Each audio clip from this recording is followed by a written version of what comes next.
ಬಹಳ ಆಶ್ಚರ್ಯ ಆಗ್ತಾ ಇದೆ. ಇದು ಬರೀ ನಾನು ಹೇಳ್ತಾ ಇರುವಂಥ ಸಂಗತಿ ಅಲ್ಲ, ನನಗೆ ಸಿಕ್ಕಿರುವಂಥ ಮಾಹಿತಿ.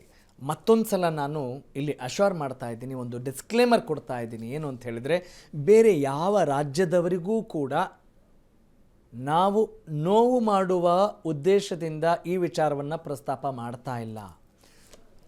ಕಲಾ ಸರಸ್ವತಿ ಎಲ್ಲರಿಗೂ ಬೇಕಾದಂಥವರು ಅಂತ ಹೇಳಿದಾಗ ಎಲ್ಲರೂ ಕೂಡ ನಮ್ಮೂರಿನವರೇ ಅಂತ ಹೇಳುವ ಹೆಮ್ಮೆ. ಅಂತಹ ದೊಡ್ಡ ದೊಡ್ಡ ದೊಡ್ಡ ಗಾಯಕಿ. ಆದರೂ ಈಗ ಇಂಟ್ರೆಸ್ಟಿಂಗ್ ವಿಚಾರ ಏನು ಅಂತ ಹೇಳಿದರೆ, ಕಾಂತಳಿಕೆಯ ಗ್ರಾಮಸ್ಥರಾದಂಥ ಕಮಲಾಕ್ಷಿ ಅವರು ಹೇಳಿದಂಥ ಮಾತು. ಅವ್ರು ಹೇಳಿದ ಮಾತಿಗೆ ಗೊತ್ತೇನು? ಬನ್ನಿ ನೋಡೋಣ.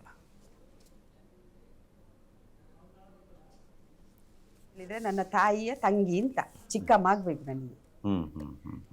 ಹಾಗಾದ್ರೆ ನಮಗೆ ಮಾತ್ರ ಗೊತ್ತಿಲ್ಲ. ನನ್ನ ತಾಯಿ ನಾನು 7ನೇ ಕ್ಲಾಸಲ್ಲಿ ಇರುವಾಗಲೇ ತೀರಿ ಹೋಗಿದ್ದಾರೆ.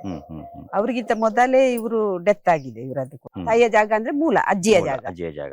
ಇಲ್ಲೇ ಎಲ್ಲಾರು ಅವರು ಒಟ್ಟಿಗೆ ಇದ್ದದಂತೆ. ಆನಂತರ ಮದ್ವೆ ಮಾಡಿ ಅವರನ್ನು ಕೊಟ್ಟಿದ್ದಾರೆ ಎಲ್ಲರನ್ನು. ಅಂದ್ರೆ ಅವರಿಗೆ ಆಗ ಮದ್ವೆ ಆಗಿ 2 ಮಕ್ಕಳು ಇದ್ದುವಂತೆ, ಒಂದು ಗಂಡು ಒಂದು ಹೆಣ್ಣು ಅಂತ. ಜಾನಕಿಯಮ್ಮನವರು ಅವರಿಗೆ ಸಂಗೀತ ಅಂದ್ರೆ ಬಾರಿ ಪ್ರೀತಿ ಅಂತೆ. ಆಗ್ಲಿ ಪದ್ಯ ಎಲ್ಲ ಹಾಡ್ತಾ ಇದ್ರಂತೆ. ಮತ್ತೆ ಮಾವನವರು ಇಲ್ಲಿ ಬ್ಯಾಂಡ್ ಶರ್ಟ್, ಮೊದಲೆಲ್ಲ ಇಲ್ಲಿ ಬ್ಯಾಂಡ್ ಶರ್ಟ್ ಇತ್ತಂತೆ. ಮತ್ತೆ ಕಂಬಳದ ಕೋಣಗಳೆಲ್ಲ ಇದ್ದುವಂತೆ. ಬಾರಿ ದೊಡ್ಡ ಇದು ಜಾಗ ಇದು. ಹೋಗಿದ್ದಾರೆ ಅಂತ ಹೇಳ್ತಾರೆ. ನೀರಕಟ್ಟೆಗೆ ಅವರನ್ನು ಮದ್ವೆ ಮಾಡಿ ಕೊಟ್ಟದ್ದು ಅಂತ. ಆ ನಂತರ ಅಲ್ಲಿಂದ ಅವರಿಗೆ ಇಬ್ರು ಅವ್ರು ಇಲ್ಲೇ ಇದ್ರಂತೆ. ಮತ್ತೆ ಇಲ್ಲಿ ಬಂದ್ಬಿಟ್ಟು ತಾಯಿ ಮನೆಯಲ್ಲಿ. ಅದಕ್ಕೋಸ್ಕರ ಆ ನಂತರ ಅವರಿಗೆ 2 ಹೆಣ್ಣು ಮಕ್ಕಳು ಇದ್ದುವಂತೆ, ಒಂದು ಗಂಡು ಒಂದು ಹೆಣ್ಣು.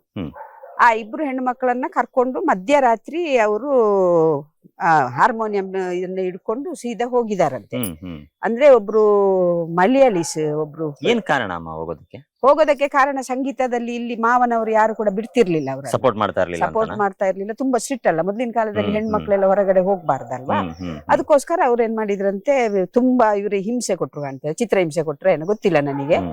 ಹಾಗೆ ಮನೆ ಬಿಟ್ಟು ಹೋಗ್ಬಾರ್ದು ಹೆಣ್ಮಕ್ಳು ಹಾಗೆ ಹೀಗೆ ಅಂತೇಳಿ ಇವ್ರು ಮನೆ ಬಿಟ್ಟು ಹೋಗಿದ್ದಾರೆ ಅಂತ ಹೇಳ್ತಾರೆ ಮಧ್ಯಾಹ್ನ. ಆ ನಂತರ ಹೋದವರು ಸ್ವಲ್ಪ ದಿನ ಆದ್ಮೇಲೆ ಬಂದು ಮಕ್ಕಳನ್ನು ಕರ್ಕೊಂಡು ಹೋದದಂತೆ.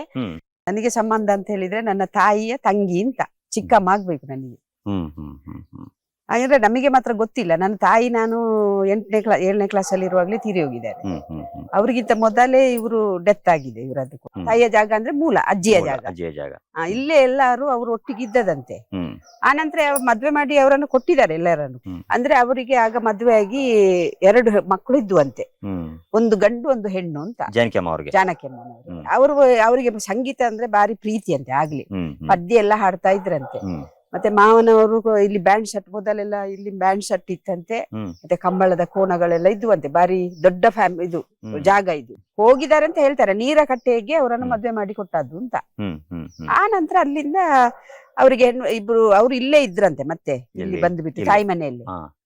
ಅದಕ್ಕೋಸ್ಕರ ಆ ನಂತರ ಅವರಿಗೆ 2 ಹೆಣ್ಣು ಮಕ್ಕಳು ಇದ್ದುವಂತೆ, ಒಂದು ಗಂಡು ಒಂದು ಹೆಣ್ಣು. ಆ 2 ಹೆಣ್ಣು ಮಕ್ಕಳನ್ನ ಕರ್ಕೊಂಡು ಮಧ್ಯರಾತ್ರಿ ಅವರು ಹಾರ್ಮೋನಿಯಂ ಇದನ್ನ ಹಿಡ್ಕೊಂಡು ಸೀದಾ ಹೋಗಿದಾರಂತೆ.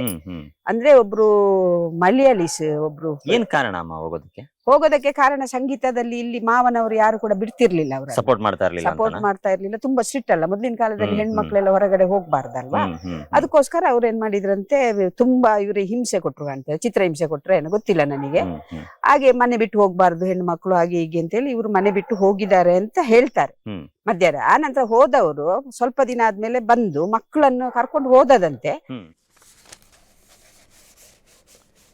ಇದು ಈ ಸಂಗತಿಯನ್ನು ನೀವು ಕೇಳಿಸ್ಕೊಂಡಾಗ ಹೇಗನ್ಸುತ್ತೆ ಗೊತ್ತಿಲ್ಲ. ಇದು ಒಂದು ಗ್ಲಿಮ್ಸ್ ಅಷ್ಟೇ. ಇನ್ನಷ್ಟು ಇದೇ ವಿಚಾರಗಳನ್ನು, ಇದಕ್ಕೆ ಸಂಬಂಧಪಟ್ಟಂಥ ವಿಚಾರಗಳನ್ನು ತಿಳಿತಾ ಹೋದ ಹಾಗೆ ನಿಜಕ್ಕೂ ಕೂಡ ನಿಮಗೆ ರೋಮಾಂಚನ ಆಗದೇ ಇರೋದಿಲ್ಲ ಅನ್ನೋದು ನನ್ನ ಒಂದು ವಿಶ್ವಾಸ. ಎಸ್ ಜಾನಕಿ, ಹೌದು, ಜಾನಕಿ ಅಂತ ಹೇಳಿದ ತಕ್ಷಣ ನಮಗೆ ಬಹುಶಃ ರಾಮಾಯಣದ ಸೀತೆಗಿಂತ ಜಾನಕಿ ಅಂದರೆ ಇವರೇ ಅಲ್ವಾ ಅನ್ನುವಷ್ಟರ ಮಟ್ಟಿಗೆ ಛಾಪನ್ನು ಒತ್ತಿದ್ದಾರೆ. ಅಂತಹ ಒಂದು ಮಹಾನ್ ವ್ಯಕ್ತಿತ್ವ, ಗ್ರೇಟ್ ಸೋಲ್ ಅಂತೀವಲ್ಲ, ಹಾಗನ್ಸುತ್ತೆ. ಆದರೆ ಅವರು ದೈಹಿಕವಾಗಿಲ್ಲ ಅನ್ನುವ ನೋವು ಕೂಡ ಆಗಲ್ಲ. ಯಾಕೆ ಅಂತ ಹೇಳಿದರೆ ಎಲ್ಲ ಪೀಳಿಗೆಗಳಲ್ಲೂ ಕೂಡ ಅವರು ಹಚ್ಚ ಹಸಿರಾಗಿದ್ದಾರೆ. ಹಾಗಾಗಿ ಅವರು ಯಾವಾಗಲೂ ಕೂಡ ಬದುಕಿಯೇ ಇರ್ತಾರೆ. ಪ್ರತಿಯೊಬ್ಬರ ಹೃದಯದಲ್ಲಿ ಅನ್ನೋದರಲ್ಲಿ ಆಶ್ಚರ್ಯ ಇಲ್ಲ. ಆದರೆ let's come to the point ನಾವು. ಪುತ್ತೂರಿನ ಜಾನಕಮ್ಮ, ಆದರೆ ಆ ಸ್ಟೋರಿನ ಕೇಳಿದಾಗ ಅವರು ಕಷ್ಟಪಟ್ಟಿದ್ರು. ಮೂಲತಃ ಇವರನ್ನು ಚಿಕ್ಕಮ್ಮ ಆಗಬೇಕು, ಆದರೆ ಮನೆಯಲ್ಲಿ ಇವರ ಸಂಗೀತದ ಆ ಒಲವಿಗೆ ಪುಷ್ಟಿ ಕೊಡೋರು ಯಾರೂ ಇರಲಿಲ್ಲ. ಕಾರಣ ಏನು ಅಂತ ಹೇಳಿದರೆ, ಸಂಪ್ರದಾಯಸ್ಥರು ಕುಟುಂಬ, ಆಮೇಲೆ ಹಿಂದೆ ಎಷ್ಟರ ಮಟ್ಟಿಗೆ ಎಲ್ಲದಕ್ಕೂ ಮಹತ್ವ ಕೊಡ್ತಾ ಇದ್ದರು. ಎಕ್ಸ್ಪೋಜರ್ ಅನ್ನೋದು ಇರಲಿಲ್ಲ. ಅದು ಭಗವಂತನ ಆರಾಧನೆಗೆ ಮತ್ತು ನಮ್ಮ ಖುಷಿಗೆ ಹಾಡ್ಕೊಳ್ಬೇಕು ಅನ್ನೋದು ಬಿಟ್ಟರೆ, ಅದರಲ್ಲೇ ಏನೋ ಪರಿಣತಿ ಸಾಧಿಸಬೇಕು, ಬೇರೆ ಎಲ್ಲೋ ಸ್ಟೇಜ್ ಶೋ ಕೊಡಬೇಕು ಅಥವಾ ಸಿನಿಮಾಗಳಲ್ಲಿ ಹಾಡಬೇಕು ಅನ್ನೋದು ಅಪರಾಧದ ರೀತಿ ಪರಿಗಣಿಸುವ ಕಾಲ ಅದು. ಹಾಗಿರುವಾಗ ಅವ್ರ ಜೀವನದಲ್ಲಿ ಒಂದಿಷ್ಟು ಘಟನೆಗಳು ನಡೀತಾ ಹೋಗ್ತವೆ. ಎಸ್, ಈಗ ಮತ್ತಷ್ಟು ಇಂಟ್ರೆಸ್ಟಿಂಗ್ ಪಾಯಿಂಟ್ಸ್ ಖಂಡಿತ ಇದ್ದಾವೆ. ಸೊ ಎಲ್ಲೂ ಹೋಗದೆ ನಾವು ಒಂದೊಂದಾಗೆ ವಿಚಾರವನ್ನು ನೀವು ತಿಳಿದುಕೊಳ್ಬೇಕು ಅನ್ನುವ ಆಶಯ ಹಂಬಲ. ಎಸ್, ಹಾಗಾದರೆ let's go for next curious update.